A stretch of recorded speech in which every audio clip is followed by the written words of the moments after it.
தம்பி மாதிரியே தம்பியனும் ரொம்ப நெருங்கம் சொந்தம் கோபியோட. அதுதான் சரி அவங்களுக்கு கிடைக்கும்னு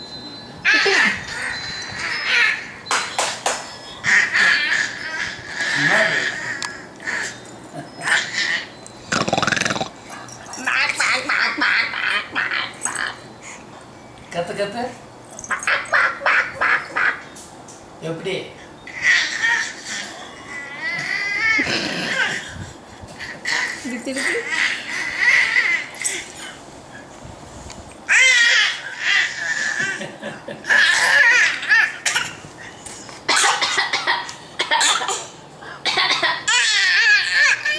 ஓ போச்சு தொண்டை.